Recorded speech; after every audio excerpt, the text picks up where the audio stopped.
Bonjour à toutes et à tous et merci de me retrouver pour cette deuxième vidéo. Aujourd'hui, je voudrais aborder un sujet souvent sous-estimé mais qui est essentiellement dans notre pratique quotidienne, l'ergonomie du cabinet. L'ergonomie d'un cabinet d'EMG ne se pense pas après coup, elle doit être prévue dès le départ car elle conditionne la qualité du travail, le confort du praticien et celui du patient. Investir dans une bonne ergonomie dès l'installation peut sembler accessoire, voire coûteux, mais c'est un choix stratégique.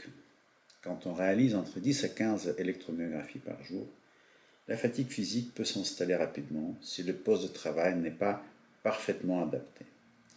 Chaque geste, chaque branchement, chaque position doit pouvoir se faire naturellement sans effort inutile. Cela suppose un mobilier bien pensé, une table à hauteur réglable, un fauteuil patient mobile, un accès fluide à l'écran, à la pédale, aux électrodes. Ces détails font la différence à long terme. L'ergonomie n'est pas un luxe, c'est un outil de précision, d'efficacité, un vrai moyen de préserver sa santé au travail. Et maintenant, nous allons passer à la visualisation pratique de mon poste de travail. Alors, voici la visualisation pratique de mon poste de travail. Donc, c'est ici que j'ai passé une dizaine d'années depuis mon installation, plus de 10 ans maintenant. Cette configuration est arrivée dans son état définitif au bout d'un certain temps, et c'est justement cette expérience que je voudrais partager avec vous. Nous commençons par la table d'examen. Donc la table d'examen doit être obligatoirement réglable à la hauteur électriquement et pas manuellement. Ensuite, elle doit être suffisamment légère en termes de fabrication pour à moi seul je puisse la mouvoir si en cas de nécessité, c'est-à-dire un brancard, fauteuil roulant, etc. Ça m'arrive très rarement parce que la plupart de mes malades sont ambulatoires, donc par conséquent, ce sont les malades qui se déplacent seuls. Mais il faut quand même garder en tête cette possibilité. Ensuite, le tabouret doit être doté des roulettes, réglables à la hauteur et de bonne qualité pour faciliter vos déplacements sans effort inutile.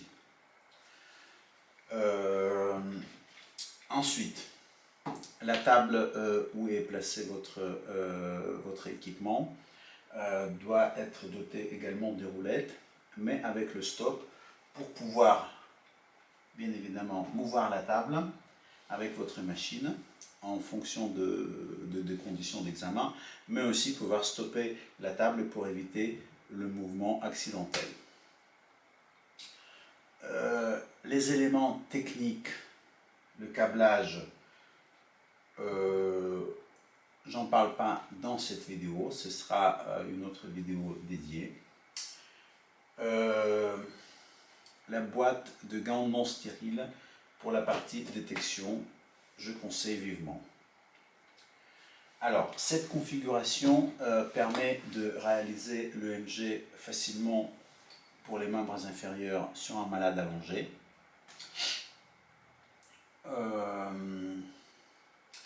Pour l'exploration, par exemple, du nerf sural droit, je me déplace facilement de l'autre côté.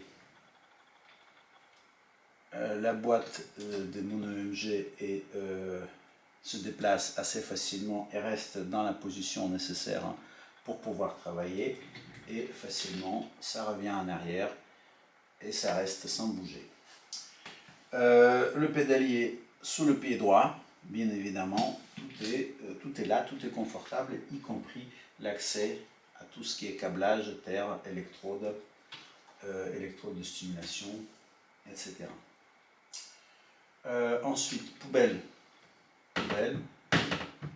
sous le coude, sous la main, facilement accessible, puisque il faut forcément jeter les compresses usées, etc. là-dedans. Le drap d'examen usé part dans la poubelle. Il faut que ça soit confortable. Il ne faut pas aller chercher la poubelle à l'autre bout du cabinet.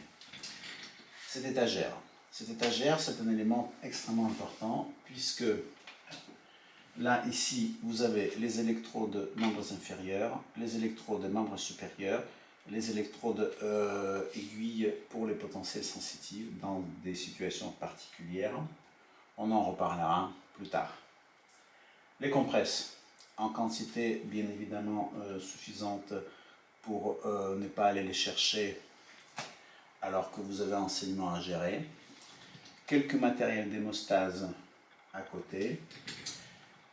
Les mètres, je préfère en avoir 2 en fonction des conditions d'examen. Le marqueur cutané, je vous conseillerais d'éviter d'utiliser le stylo. D'accord ? Nous avons un marqueur cutané dédié à cet usage. On le trouve dans les pharmacies très facilement.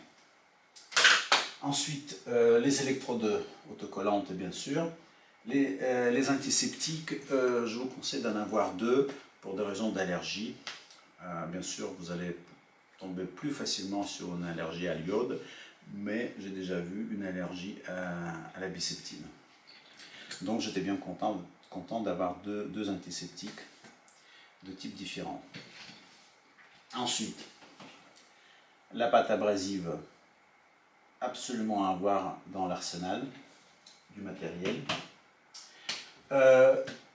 Poubelle pour les aiguilles usées, il faut l'avoir à proximité et d'usage très pratique et très facile parce qu'il faut surtout éviter à la fin de l'examen continuer à tenir l'aiguille dans la main. D'accord ? Vous n'allez pas fixer votre attention sur cette aiguille, donc il y aura le risque de piqûre accidentelle. Surtout n'est pas posé sur la table devant vous également. Donc dès que c'est fini, vous la jetez et on est tranquille.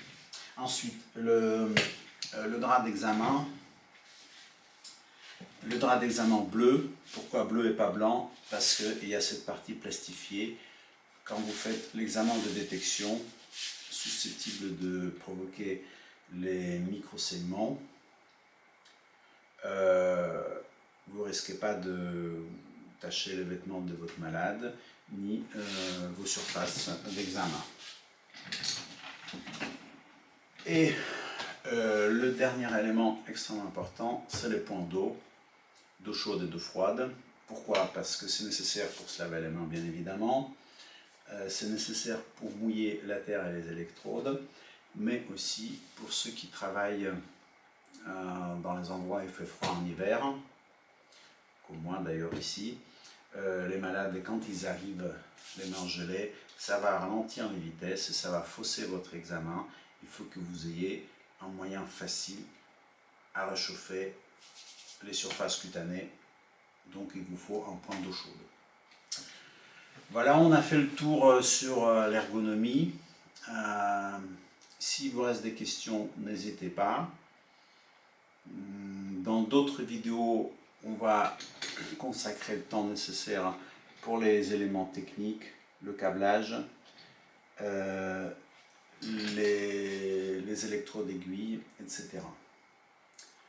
Merci de votre attention, à très bientôt.